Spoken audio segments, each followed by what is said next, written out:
And it's time for News Beat. Welcome to the program here on Metro TV. We're live from the Akwabwa studio at North Ridge. We're streaming on channel 277 DSTV, and also follow us on social media. It's Metro TV Ghana or Metro TV _GH on Twitter and Instagram. We'll take a look at headlines of the stories coming up.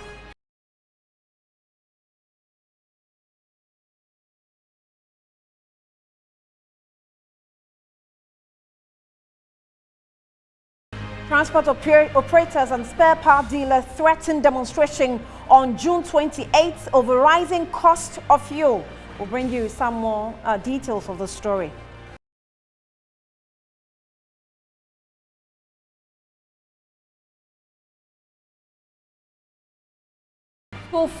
Parliament, that's the Speaker, engages heads of school feeding secretariat and the National Food Buffer Stock Company on the desperate calls by caterers for government to increase the feeding grant.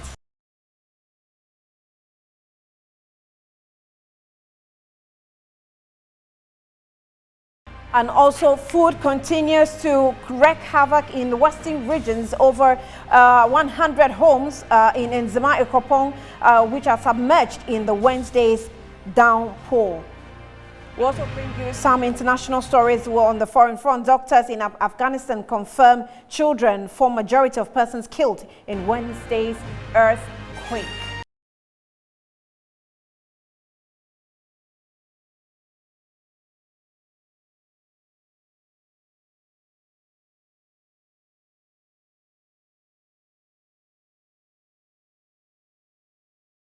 The news now in detail. Now, some commercial transport operators, spare parts and Okada riders say they will hold a massive demonstration on 28th of June 2022 against the incessant increase in fuel prices. According to them, the government is insensitive to their plights, bemoaning the unbearable situation drivers are currently enduring. We have to compel to call all Ghanaians, drivers, passengers, and everyone that is being affected by this conundrum of problems to join us in this demonstration to tell the government how naked, vulnerable, and helpless he has rendered us. Times are hard, and the hardship does not discriminate against anyone, as we are all caught up in the web, monumental incompetence and grass misgovernance and mismanagement in Ghana today. Ladies and gentlemen, fellow Ghanaians, as a coalition, we have no option than to join the Rise Ghana demonstration. We are encouraging and calling on all of you to join us well for us to make history in demanding for what is due us all. Arise Ghana, save Ghana now. Thank you. No kano potoka semuno ya damasi semasa babium na ne ekoso. Now, my colleague Elvis Ando was there and covered this demonstration. The drivers are preparing to indeed hit the streets for this demonstration and ensure that they send a message home to the government. Let's give some more details of what the drivers said.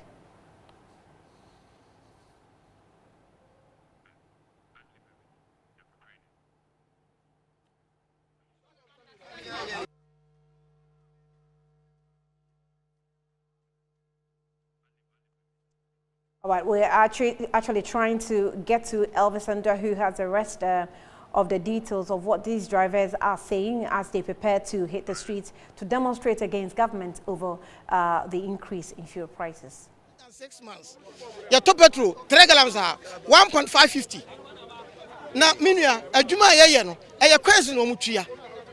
Who will be a short distance 10 cities. The band number 10 cities. Bear 10, Nwanya. 2 gallons. Nyambianum no krenye. Amampanyina akufuado. Woni Kandofoleta finance minister. Mesra omo. Amampanyin kufuo. Ankofo no do mu bu oman wo Ghana ha no. Sabe omo nwi. Omo ti Ghana mamu ya. Omo kromo ya. Yesra no. Onfra amampanyin kufuo. Ane ne nkofo. No maboa amampanyin akufuado. Oman na eya achia no. Omo ntrene man. Because baby akọ no enkoye. Baby, or the mining quantity, I drive for there, or Pamia Grove, and that drive for Nkwa, who can an Ibia Ubako school, Lon Fair Yatum, who can an Ibia Utukai, and I'm if you don't go, but I know couldn't go. Lon Fair, I sister gonna be happy. Maybe, yes, 100 Ghana, 5 cities, Minia, Madame Lon Fair, we are, Madame Maba. Macao, and Tingamelum Nuclear, I'm being out. Yes, now. Someone and Koye, why wouldn't him send Koye, and you never catch it out. Finance Minister Sasano. Now on schedule or be what you are boy, ma or mine, a tumpu amai, now MPP are buying, Yadia driver for, and your boy or mine, ma MPP are buying a basso. Says, oh, my dear. Mampenisi Russia Ukraine war, a countia for la costo. Minia, Russia Ukraine war, my Pegas and Yanoko. Corona Bayano, now Russia Ukraine war, not full plus, you never form. Amantum or say or yeah, Tum, Amma, said about education. And Russia Ukraine war, only free. And come one from a or be a Bacasabia, no one here, the teacher. Yes. Or be about Russia Ukraine war, Sadamakan idea of what you say, Right, so there you have it. The drivers mean to say that they cannot buy the fuel anymore, calling on government to do something about it. Let's go ahead and speak to more of the drivers. I'm quite Kujo. How a fuel no asemono is the key. Fuel because Krum say fuel ni bibi. Kosoro, spare parts work also, just a lot of things. Engineer Koso. And that's why the secretary are buying say if the oil listen government asks on one cast or listen government in the own drivers. Because it shouldn't be as someone say, hey, Chisamu Yakwa as a Ghana, no, Omo Yakwa, Oma and work and pay a mine in the year, Yaton Ghana, no, any year and work and pay any doubt for the year, Omo country. Ah, no, bra. Uko say petrol boy economy here yes Russia Ukraine war. Na me na no tishwe. Ubeti uko ka chen say Russia Ukraine. Onu nim sa de no. Onu de odabra say ne ma ni akola nim say ne ma me a woni nwua ni o gi ni nwua. Enti ne chen so ubebu oban no be ma ne ma de akoyie. Ye first yes covid e ba etwa. Of what covid twa say Russia Ukraine war Nigeria for omu ka this thing omu nim aposo ana. And so, 4 liters, 20 cities. Burkina 4 liters, 37 cities. Burkina no more trip 25 from her yao. Omo trifa Ghana her, omo fan fa play, omo fan fa ship. Omo trifa from her na eko. Omo kromo san to fu egu om kam na san de ko Burkina. And so still fu e ball from hosin here. And what's the difference? Omo so mo kre one en come na. And then na ban enyamam. And ya ban no anhwe no tif for petrol ne so. Ene ma bia ono anim ene mo ya, be ma petrol na ba from. But I don't know. What would you do? On listen government, on one assurance about say no idea, and just a listen government. Be nothing show, say it's a listen government. Because if you are listening government, how many times? As not the drivers wanted this increment of transportation because in one day when you come out from your car, you go and be in somebody's car, you pay transportation. Before then, from this Sunday, I was always using a car to my house. And this one was coming to town to give to do 1 or 2 things. And I sent my children, give them a trotro from Amasami to Kotoku. Before I was paying 70%. And I get, they say, 5 cities from Amasami to Kotoku here. Eric had to take with the drivers expressing their frustration. Now let's move on to another group of people expressing more frustration. And the Central Regional Branch of the National Association of Graduate Teachers have threatened to strike if their national leadership fails to impress upon government to increase their cost of living by 20% by the end of the month. The group says prices of goods and services have gone up and they are becoming worse off. Central Regional President of NAGRAT said they will be compelled to lay down their tools if their service conditions are not improved. They want the national leadership of NAGRA to bargain for the payment of cost of living allowance with government. We can emphatically state that cost of living in Ghana is rising with speed of light, which has and continue to affect the livelihood of our members. Prices of fuel, goods and services are galloping each day, and the introduction of new taxes had worsened an already bad situation. Yet, the teacher's salary remained the same. We as a union whose core mandate is to promote the welfare of our members cannot sit down unconcerned while we go through this suffering that has no end in the sight. We have come to our wits' end. We can no longer bear this pain. We therefore demand of national leadership that if at the end of June 2022 our call for kola is not heeded to, they have no option than to pay heed to the clarion call of our members to lay down our tools. Now, the Finance Minister, Ken Ofori-Atta, in a report on COVID-19 expenditure, said government has so far spent 12.4 billion Ghana cedis out of the total of 18 billion cedis allocated for various COVID-19 interventions. Now, in his much-awaited presentation to Parliament, the minister said his government has been transparent with the expenditure and went ahead to give a breakdown of it. Mr. Speaker, to mitigate the impact of the pandemic on businesses and households, ensure that economic activities recover and minimize job losses, government mobilized 18.19 billion out of the program 19.3 billion in 2020 from various funding sources as shown in Table 1 to support the budget. The Ministry of Health also led the preparation and implementation of the Emergency Preparedness and Response Plan, which was financed with funds from the World Bank.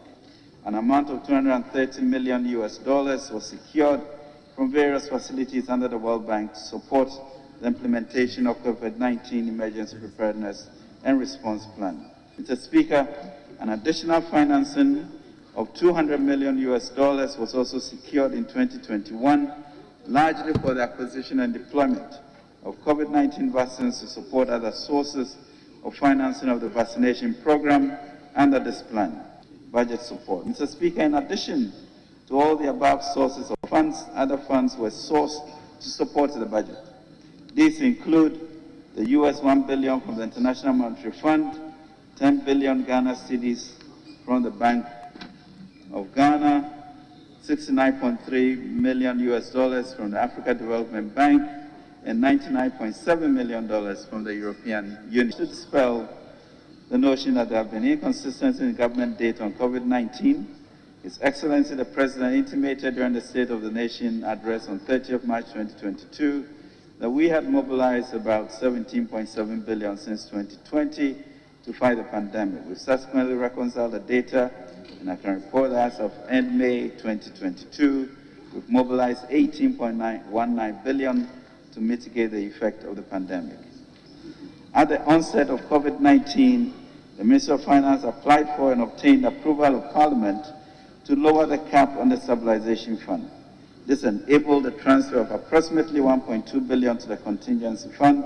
Upon approval by Parliament, 1.2 billion was drawn from the Contingency Fund to support government efforts to mitigate the effects of the pandemic. So we at Metro TV here put some computations on the items listed by the Finance Minister during his presentation. So we go through what were listed during the presentation. It says the supports to households, the expenditure, that's a COVID-19 expenditure. So distribution of packaged hot food in Accra, Tema, Kaswa and Kumasi cost 12.1 million Ghana cedis.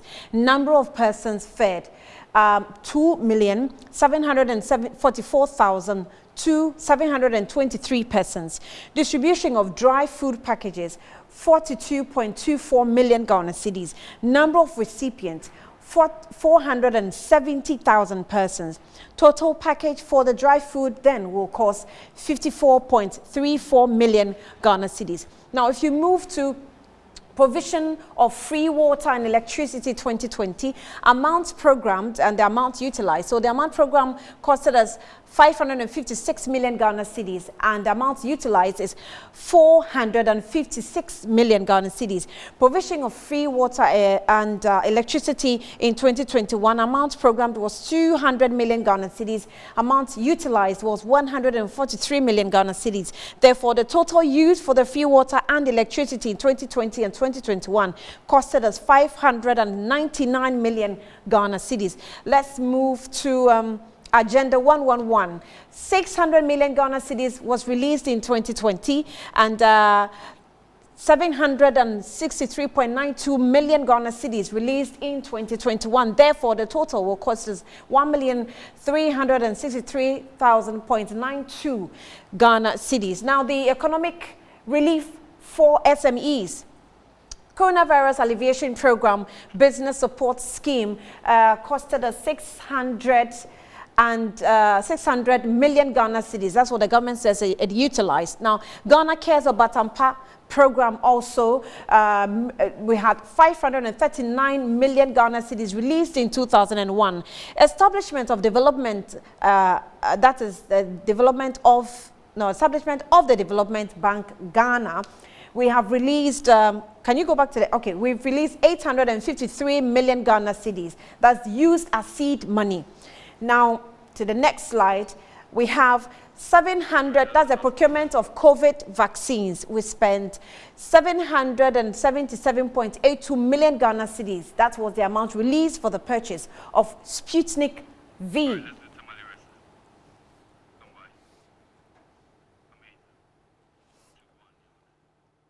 Right, so you can do the computations when you also get the numbers. I'm sure most of you watched it on TV. Now, some residents of Tamale are dissatisfied with the explanation given by the finance minister on expenditure of COVID-19 funds in Parliament. According to them, the figures given by the minister failed to explicitly explain how the money was spent and where the remaining monies are.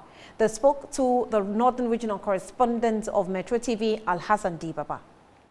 He said, the finance minister said they raised 19 billion plus under the COVID-19 funds. So, and then he came out and then he's telling Ghanaians that they have spent 12 billion so far. I mean, in way of curbing the COVID, this thing. The way the COVID situation is, I mean, we're rising. Yeah. So the kind of explanation he was giving, we are not very clear about how he spent the whole this thing, the whole money.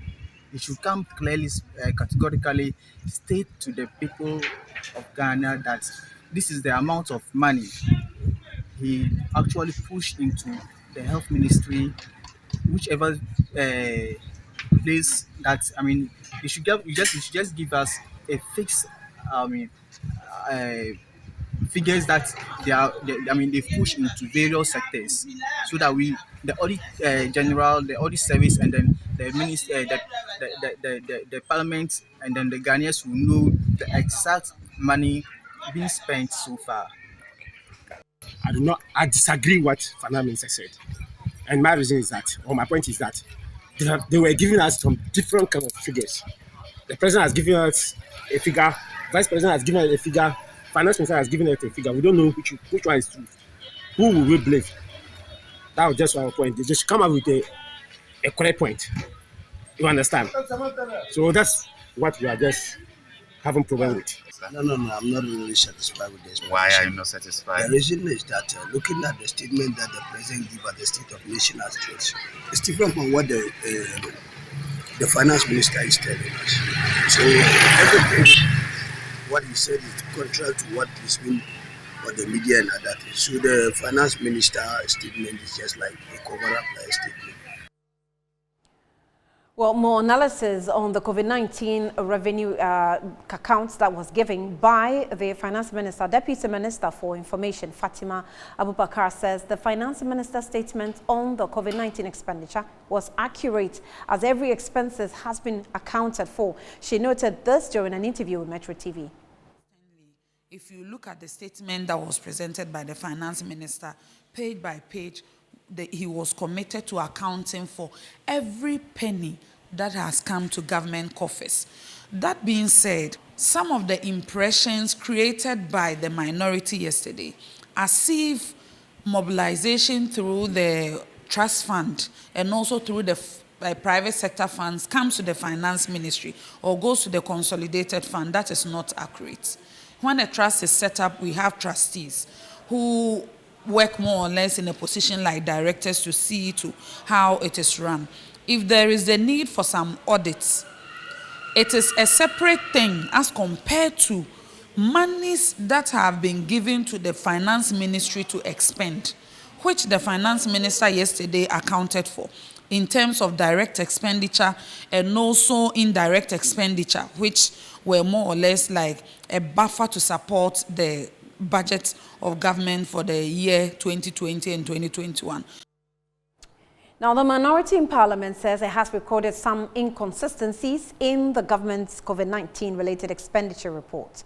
But do the civil society groups think same, or they have other opinions about their presentation? We have been joined by phone by Emmanuel Ayifa, who is a Deputy Country Director for Send Ghana, and he's the one who wants to speak with this afternoon. Thank you, Mr. Ayifa, for joining us. You're welcome to Newsbeat. Good afternoon to you.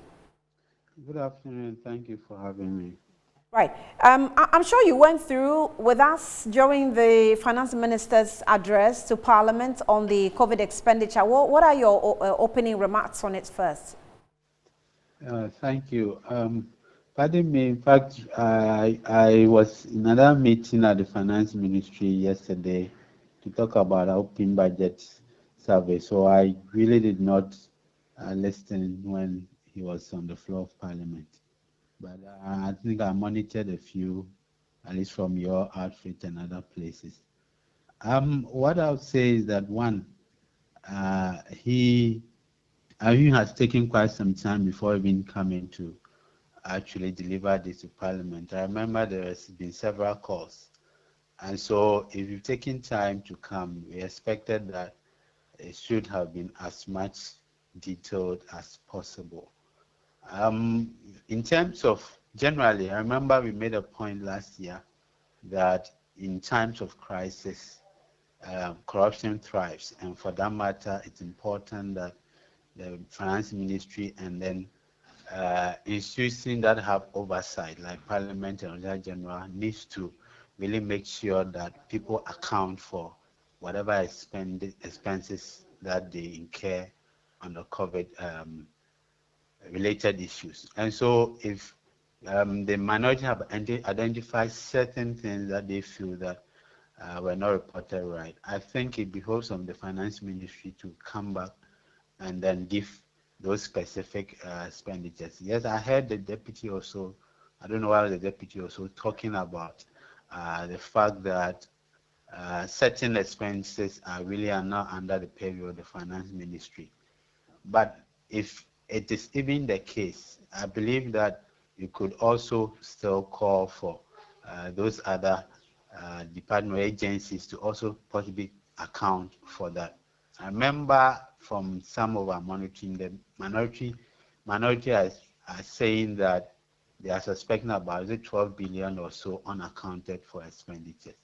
I believe that they have the right to ask such questions. Let me just use the opportunity to highlight issues about oversight on the COVID expenditure. We did something called open budget survey. That is not the current one for COVID. And one key recommendation that we made, that was last year, had to do with the fact that it's important that COVID expenditures are audited. And up to now, we've not seen such an audit. And I believe when you spoke to those in Tamale and other people, places, this is the same thing that they are talking about. So yes, the finance ministry has the purview of the COVID expenditures, and if people think that certain things were not accounted for, well, I believe that they can come again to explain things for us to understand. Because the fact is that all the money that came through, we are going to pay them. They are not freebies. The money that we got from the IMF, the money that we got from the World Bank, and from all those places, Ghanaians are going to pay. Some have an interest. The last time I checked, an interest of about 0.5 for 30% for 30 years. I think one of the World Bank monies. And so if ordinary Ghanaians, taxpayers are going to pay, it is our right to demand that the finance minister come clean on the expenditures. With what the finance minister came to do, how transparent was this transparency? Because members from his side are, hailing him that, well, he has been very transparent as far as the COVID expenditure is concerned. But the minority side is also demanding that when you say you spent so and so amounts on something, you need to give us a proof of whether the amount was indeed spent. I mean, how transparent was this? And how else can we demand a clear transparency that everybody will come to accept that what is being served is the truth? Okay. In fact, I wouldn't want to wade into the minority-majority argument, because sometimes both sides know the truth, but for politics' sake, they try to play to their advantage. But in terms of the substantial issue about transparency, the most important thing is for the Ministry of Finance to make it public. Just publish the key expenditure items. I believe that is what transparency seeks to be.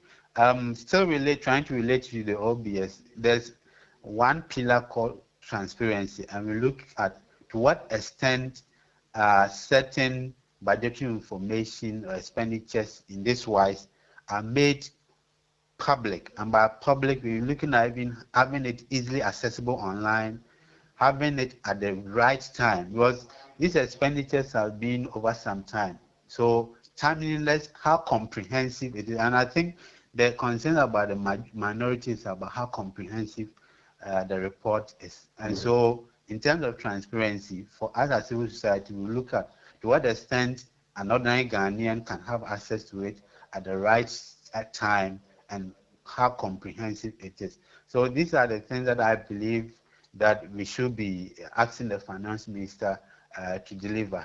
For the minority, yes, they have a point, but sometimes to the extent that the majority is always just hailing and the minority also having criticizing, yes, they have oversight. But I think we need to move away from always, once let's say the finance minister comes up to say something, always the majority supporting.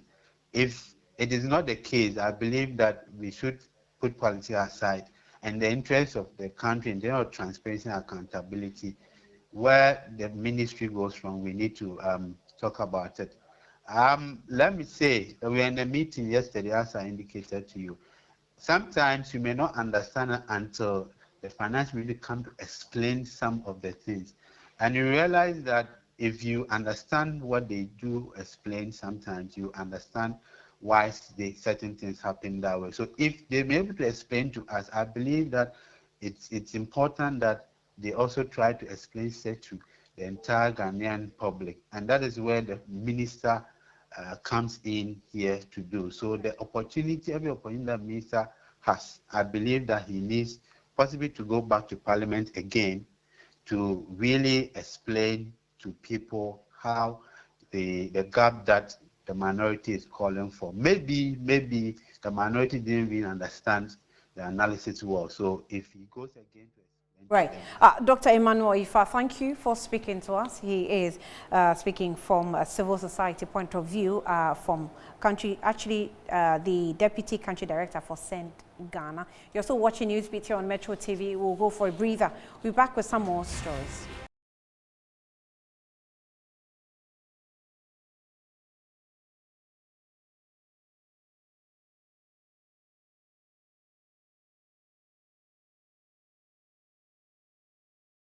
Welcome back to Newsbeat. Now, the Speaker of Parliament, Alban Simon Babing, has paid an unannounced visit to the National Food Buffer Stock Company and the Food Feeding Secretariat to find out challenges facing both companies following recent complaints over non-payment of school feeding caterers. The caterers have for weeks been on a warpath with government over non-payment of school feeding arrears and a demand for an adjustment in feeding grants.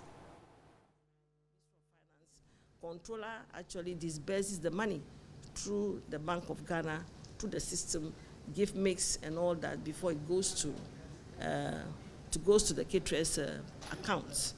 So they actually feel the money because we don't see the money. And so it's becoming a little bit of effort and frustration on our part, because I think that for some time now there has been a lot of noise in the media about delay in payment.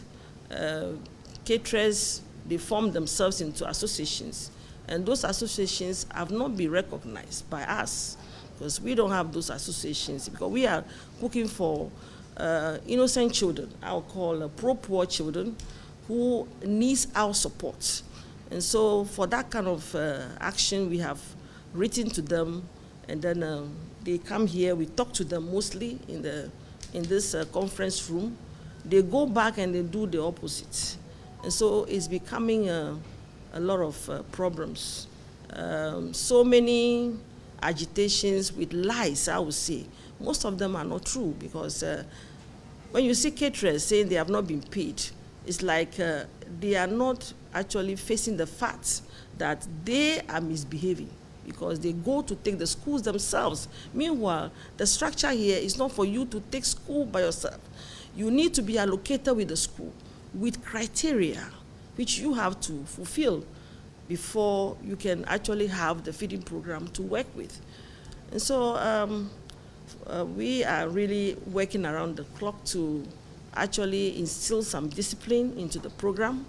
What we are waiting for is to pay them. When we pay them, we have written letters to have them here, their leaders to come, and then we can talk together and dialogue together.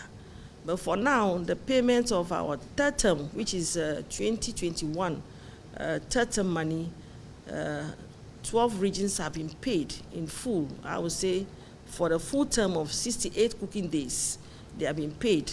And those regions are Ahafo region, Bono region, Bono East, Ashanti region, Oti region, Volta. We have Western North. We also have Upper West. And we have Central region. We have Eastern region, and then Greater Accra region. So that makes it 12 regions. We allow with 4 regions to pay, and that would have ended the third term payments. And so those regions too are Central region, Northern region, Upper East region, and the Western region. Yes, I forgot. I think Savannah has been paid, Northeast too has been paid. So that makes it the 12 that have been paid in full. If I say full, I'm talking about the cooking days within the term. That is 68 cooking days. They've been paid in full. So that is where we have reached now. We are praying so much for controller to release the rest of the monies, because still caterers are on our neck. Those who are going to Mecca, they are actually calling. Today I received over 100 calls calling that they wanted their monies to be paid so that they can go to Mecca. We feel in their pain. So that's the woman, Gertrude Kwashiga. If you remember, there was a controversy of a sacking letter coming from the ministry, that's the gender ministry, headed by Adjo Asafo, and then there was a reinstatement that was explaining that it was an oversight or a mistake of that nature. That's the woman that we're talking about, in charge of the school feeding program. Let's listen to the Speaker of Parliament, who also had something to say. The hard work that the team is putting in place to make sure that the initiative achieves its objective. We are extremely grateful to you and your staff for what you are doing, and particularly for the presentation you just made. Many of the issues that were agitating our minds, you've thrown light on them. And I'm happy that the staff strength is not too large, and I will urge you to maintain that, not to increase the numbers, so that we'll rather be spending too much money on the emoluments than the object of the initiative to target the poor, vulnerable children, particularly in the rural areas in the country. We're grateful for what you're doing. we see that really there's a challenge. The challenge is in financing. Definitely the caterers, as we said, they do the pre-finance. And because of the global economic situation, which has definitely affected Ghana, there's a need for an upward adjustment of the amount that you give to them. Definitely 97 pesos is on the low side. Their demand is justified. But as to whether government can reach up to the 3 cedis a day is another issue we all have to discuss. It's with this that I want to call on other stakeholders, including the private sector and charitable organizations, to come on board. I think it's a very critical initiative, a very good initiative by the former president. It's a national policy that is supported nationally by all of us, and it's passed through various governments. So it's something that we should all put our hands on deck. And I want to assure you that Parliament will do our bit. We'll be taking the sector ministers on board. We'll give them a few queries, and then we'll look at it and see how we can support them to generate more revenue. That is why Parliament is upping its game, and we're trying to look at our standing orders. And we're creating a new committee that will support government in actually looking for how to generate more revenue for government activities. Speaker of Parliament, Alban Suman Paping there. Now it's time for us to go for the business news, and Winston Taki is with me here in the studio. Winston, you're welcome. Good afternoon. Thank you, Avni. Indeed, there's been a drop by 80% with regards to mobile transactions since the inception of the e-levy. This and more update right after this.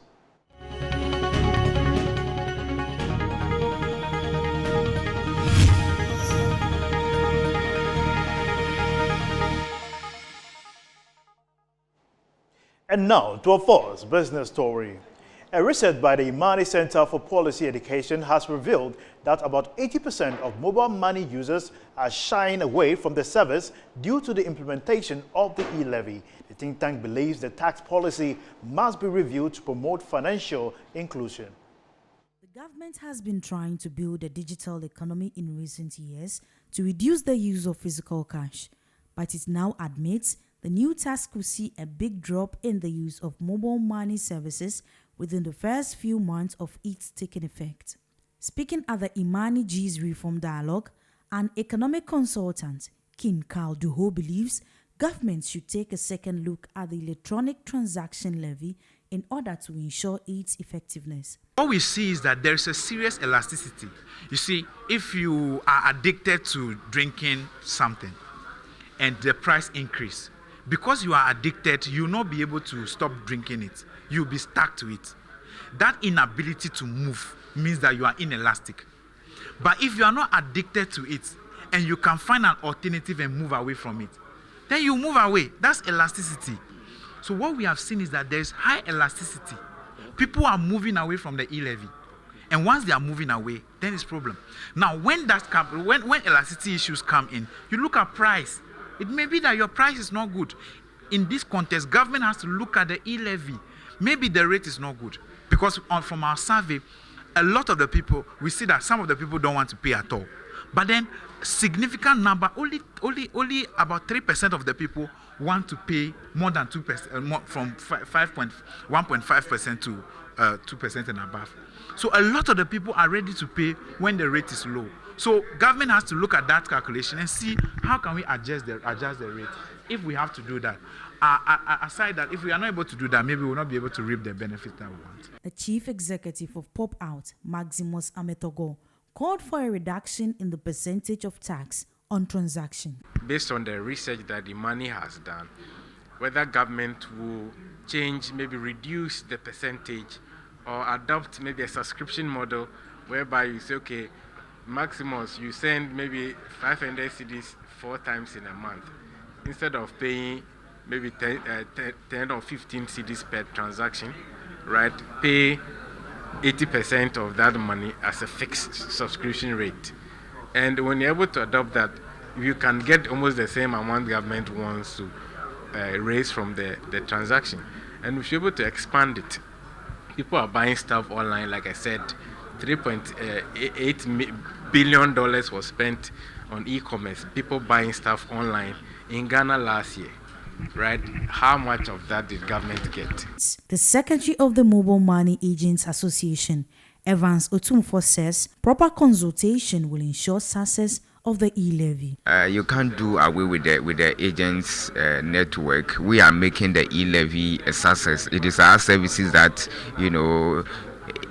are being displayed on the various public places for everybody to access, and so anything that the agents network will do which will not be in favor of the e-levy, it means that the e-levy projections will actually have to suffer some kind of backlashes. The dialogue brought together stakeholders from the government, telcos, and experts across the fintech sector to deliberate on building an efficient environment for the growth of the industry.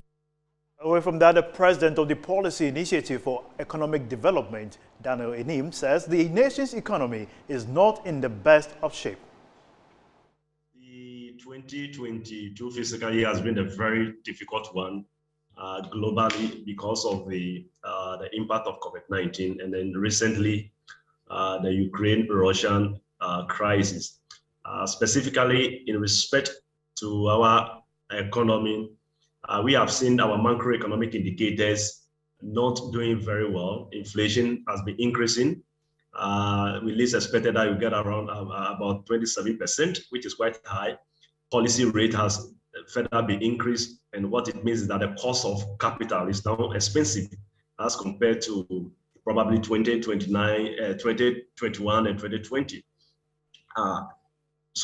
And then the city is also not doing very well, even though in recent time it has been fairly stable.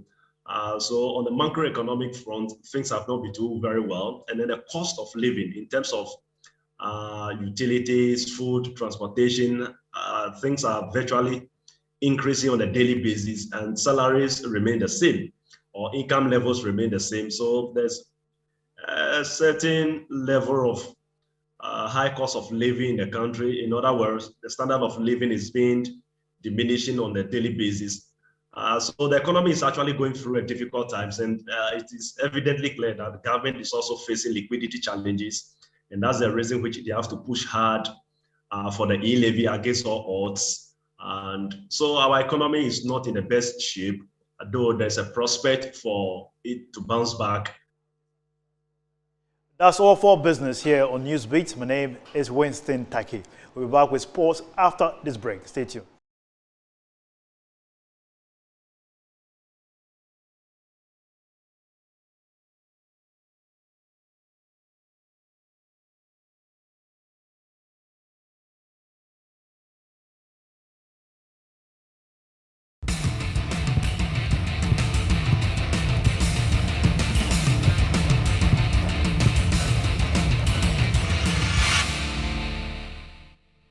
Welcome back. Good afternoon. It's time for your sports. Feverish preparations are underway for the finals of this year's MTN FA Cup between defending champions Accra Hasselhoff and Bechem United at the Babaya Sports Stadium on Sunday.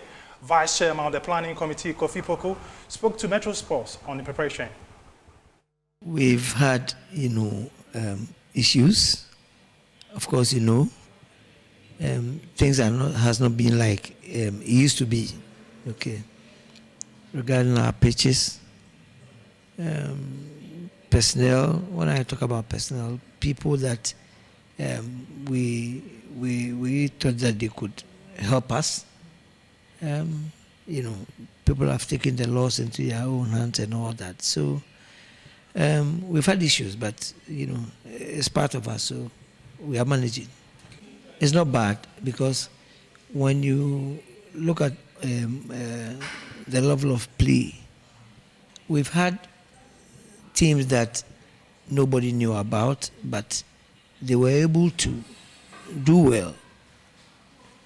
They lost their matches just because I think they respected the big clubs so much that they lost at the end of the game, because you could see some potentials, and it's good for Ghana football when you see the youngsters playing, they only lack experience.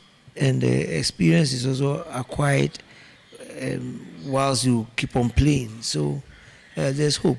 There's hope for Ghana. Kofi Poku is the vice chairman on the MTN FA Cup. Remember, the finals will be at the Baba Sports Stadium on Sunday. Hasselhoff, the defending champions, will play against Beijing FC. Well, let's go to Munich in Germany now, because Sadio Mane has completed £35 million from Liverpool to Bayern Munich. Well, I'm very happy, like I always said from the beginning. And I came here, and I'm very, very happy to be here. Well, I think it was not easy, but of course it's normal. But I chose Bayern Munich because, first of all, when there was really interested on me, and I speak with my agent, of course, and the project for me was the best. Even though I had other offers, but for me, I think Bayern Munich is the right club and the right moment for me to move on and come here to do my best to help the team, of course, to win more trophies. So I believe 100% that we can achieve big things, and we will see in the. Well, let's go to the golf now, because the local organizing committee of the 2022 Qatar FIFA World Cup have mentioned that a total number of 1.2 million tickets have already been sold ahead of the Mondial. More than 1.2 million tickets have been sold for Qatar's 2022 FIFA World Cup, organizers said on Wednesday. The most recent phase of ticket sales, a random selection draw, closed at the end of April with 23.5 million ticket requests, coming in largest numbers from Argentina, Brazil, England, France, Mexico, Qatar, Saudi Arabia, and the United States, according to FIFA, world football's governing body. And in terms of demand, to start off with, I think it's record-breaking demand. I think the last phase we had about 27 million requests for about 2 million tickets available. I think about 1.2 million tickets have already been purchased. Okay. So people are actually buying and people are excited to come. There's no doubts about that.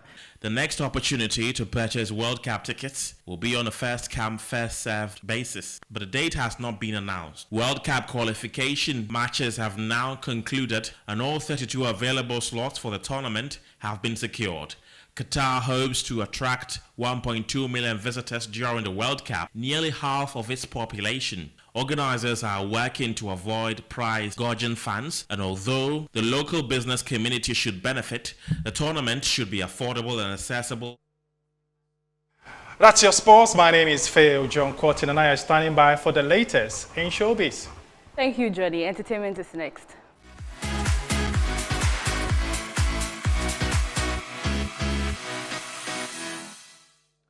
My name is Anaya Tanabwashi. To our first story, in commemoration of World Music Day, Charter House, organizers of the Vodafone Ghana Music Award, held a National Music Summit as part of their activities lined up for the VGMA Musical June.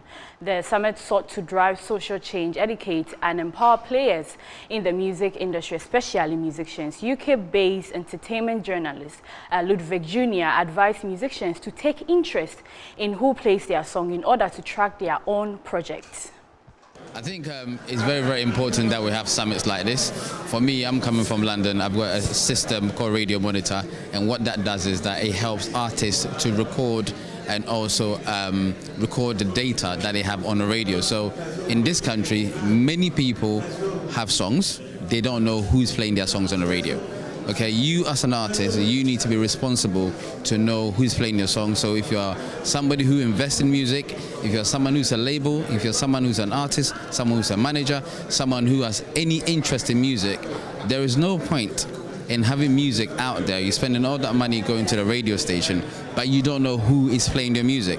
What we do, Swiss HQ Africa, RadioMonitor.com, we give you access to your music because we record all the music that's played online, and what you can do is that you can help that to manage your campaign. So what I want people to get from this summit is we now have something in Ghana for you. You don't need to go to any organization to know who's playing your music. If you're paying a DJ to play your songs, you need to make sure that you can track it.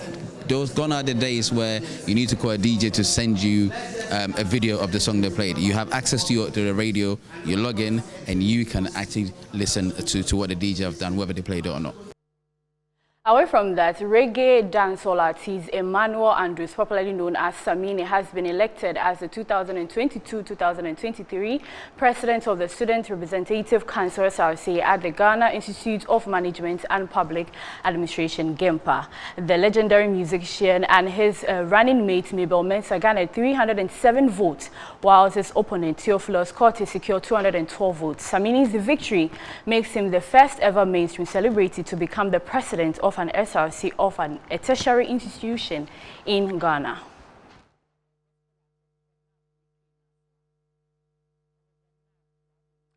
That's all on entertainment. Annie, over to you. Well, let's take international news.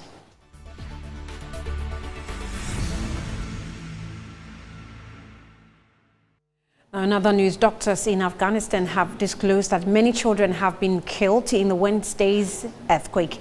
More than 1,000 people died in the disaster, and heavy rain, threadbare resources and rock terrain are hampering rescue workers. Now, unknown numbers were buried in the rubble of ruined, often mud-built homes by the magnitude 6.1 earthquake. The Taliban authorities have called for more international aid. Communication networks are also badly hit. And that's all we have for you by way of news. BT came to you live from the Ikea Bohema studio at North Ridge. My name is Ania Frampo. Thanks for watching. Join us again at 4 for News Flash and at 7 with News Night.